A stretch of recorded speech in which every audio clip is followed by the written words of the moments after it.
दुनिया की नजरें जब ईरान और इजराइल की हाई रिस्क सिचुएशन पर टिकी हुई थी, ठीक उसी वक्त हजारों किलोमीटर दूर नई दिल्ली के अंदर एक ऐसा मास्टर स्ट्रोक चला गया जिसने ग्लोबल ऑर्डर को हिला करके रख दिया है। एक साइलेंट सिग्नेचर ने अमेरिका की दादागिरी को चैलेंज कर दिया है और इजराइल के दुश्मनों से लेकर के ग्लोबल मार्केट के बड़े प्लेयर्स भारत की तरफ देखने लगे हैं।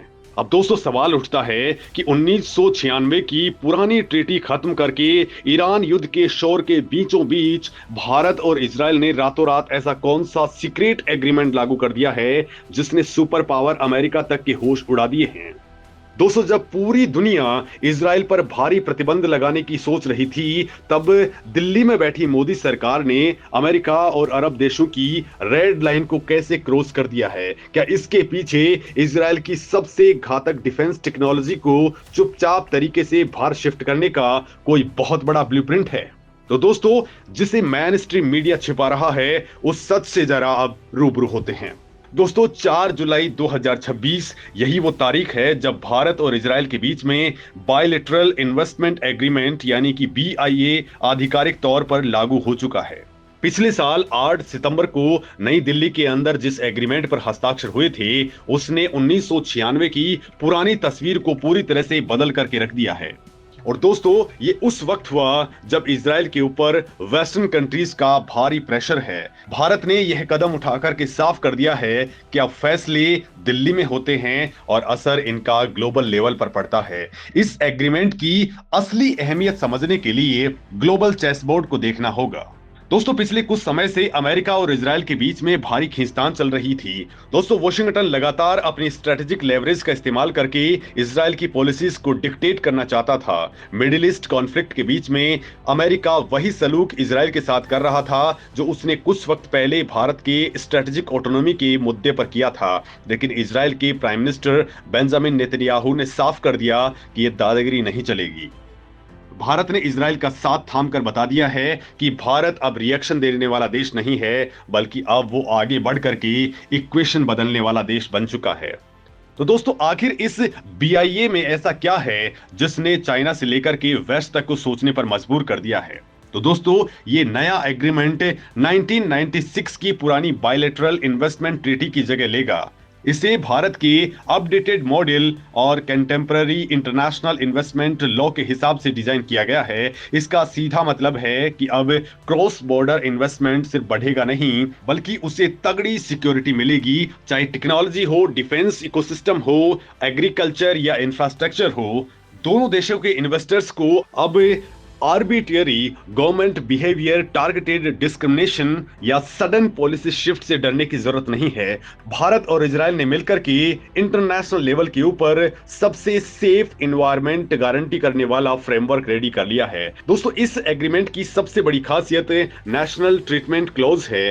भारत में इजरायली इन्वेस्टर्स और इजराइल के अंदर भारतीय इन्वेस्टर्स को बिल्कुल वही ट्रीटमेंट मिलेगा जो डोमेस्टिक इन्वेस्टर्स को मिलता है। उन्हें किसी भी भेदभाव का सामना नहीं करना पड़ेगा। हालांकि लैंड और रियल एस्टेट राइट्स को इससे बाहर रखा गया है, जो नेशनल इंटरेस्ट को सुरक्षित रखने का शानदार तरीका है। दोस्तों सरकार ने साफ कर दिया है कि इन्वेस्टमेंट को सुरक्षा मिलेगी, लेकिन सॉवरेन राइट्स और पब्लिक हेल्थ या फिर एनवायरमेंटल प्रोटेक्शन के ऊपर कोई समझौता नहीं होगा। रेगुलेटरी पावर्स सरकार के हाथों में रहेगी। दोस्तों आज की डेट में जहां दुनिया प्रेशर देखती है, भारत ने वहां अपॉर्चुनिटी पढ़ ली है। दोस्तों इंटरनेशनल इन्वेस्टर्स को सबसे ज्यादा डर प्रॉपर्टी एक्वायर होने या फंड ब्लॉक होने का होता है। ये नया बीआईए इस डर को पूरी तरह से खत्म कर देता है। इसमें डायरेक्ट और इनडायरेक्ट प्रॉपर्टी एक्विजिशन के खिलाफ मजबूत सेफगार्ड्स हैं। अगर पब्लिक पर्पस के लिए एक्विजिशन होता भी है तो वो बिना भेदभाव, प्रॉपर लीगल प्रोसेस और फेयर कंपनसेशन के साथ में होगा। इसके अलावा इन्वेस्टर्स अब बिना किसी रुकावट के अपनी कैपिटल, अपने प्रॉफिट, अपने डिविडेंड्स, रॉयल्टीज और कैपिटल गेन्स फ्रीली ट्रांसफर कर सकेंगे। हाँ, अगर देश के अंदर बैलेंस ऑफ पेमेंट का क्राइसिस आता है तो सरकार के पास में टेम्पररी रेस्ट्रिक्शंस लगाने का अधिकार होगा। ये पॉलिसी फॉरेन इन्वेस्टमेंट और नेशनल सिक्योरिटी का परफेक्ट बैलेंस है। दोस्तों जब दो देशों के बीच में बिलियंस ऑफ डॉलर का इन्वेस्टमेंट होता है तो विवाद भी तय है। लेकिन भारत ने बीआईए के अंदर डिस्प्यूट रेजोल्यूशन का जो फ्रेमवर्क तैयार किया है वो केस स्टडी है। पहले इन्वेस्टर्स सीधे इंटरनेशनल कोर्ट चले जाया करते थे, जिससे सरकारों के ऊपर प्रेशर पड़ता था। नए फ्रेमवर्क के तहत इन्वेस्टर्स स्टेट डिस्प्यूट सेटलमेंट के लिए सबसे पहले डोमेस्टिक लीगल सिस्टम यानी कि देश की अदालतों का इस्तेमाल अनिवार्य होगा। कोई भी विदेशी कंपनी सीधे भारत सरकार को इंटरनेशनल कोर्ट के अंदर नहीं घसीट सकेगी जब तक कि डोमेस्टिक रास्ते खुले हुए हैं। दोस्तों, इंटरनेशनल आर्बिट्रेशन शुरू करने से पहले इन्वेस्टर्स को लोकल कोर्ट्स या फिर एडमिनिस्ट्रेशन बॉडीज के पास में जाना होगा। इसके अलावा आर्बिट्रेशन के पहले 6 महीने का मैंडेटरी रेगुलेशन पीरियड रखा गया है। मास्टर स्ट्रोक ये है कि इन्वेस्टमेंट डिस्प्यूट के अंदर थर्ड पार्टी फंडिंग के ऊपर पूरी तरह से रोक लगा दी गई है, यानी कोई भी बाहरी ताकत या होस्टाइल नेटवर्क किसी भी इन्वेस्टर को फंड करके भारत या इजराइल के खिलाफ में लीगल वॉरफेयर नहीं छेड़ सकता है। अगर सारे डोमेस्टिक रास्ते बंद हो जाते हैं तभी मामला इंटरनेशनली जा सकता है। अब दोस्तों, आम व्यूअर के लिए ये जानना जरूरी है कि इसका सीधा असर हमारी इकोनॉमी, इंफ्रास्ट्रक्चर और जॉब पर कैसे पड़ेगा।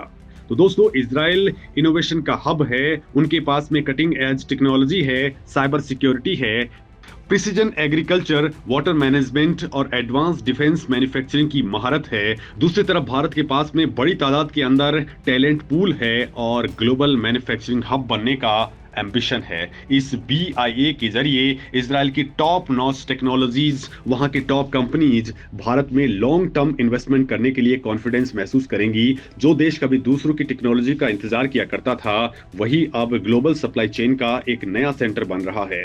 भारत अब सिर्फ मार्केट नहीं बल्कि ग्लोबल स्ट्रेटेजी का निर्णायक प्लेयर बन गया है। दोस्तों, अब इस खेल की हिडन लेयर डिकोड करते हैं जो नॉर्मल न्यूज से मिस हो जाती है।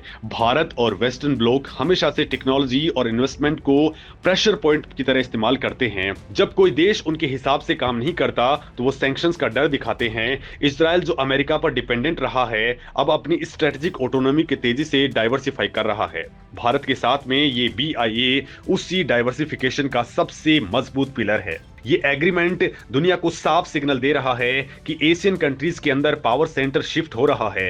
भारत फॉरेन पॉलिसी को डोमेस्टिक इकोनॉमिक ग्रोथ के साथ में पूरी तरह से सिंक कर चुका है। दोस्तों, इस कदम से चाइना और पाकिस्तान जैसे रीजनल प्लेयर्स के दिमाग में भी खतरे की घंटी बज गई है।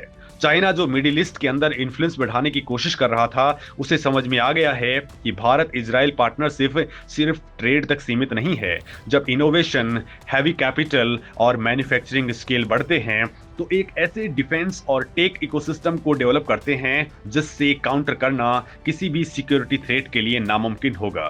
दोस्तों, भारत ने बिना एग्रेसिव स्टेटमेंट दिए सिर्फ एक इकोनॉमिक ट्रीटी से अपने स्ट्रेटेजिक लेवरेज को रीजनल बैलेंस के अंदर कई गुना बढ़ा दिया है। 4 जुलाई 2026 को लागू हुआ ये India Israel bilateral investment agreement सिर्फ ऑफिशियल डॉक्यूमेंट नहीं है बल्कि बदलते ग्लोबल ऑर्डर का सबूत है। दोस्तों, आपको क्या लगता है? कमेंट में अपनी बात जरूर रखें। नमस्कार।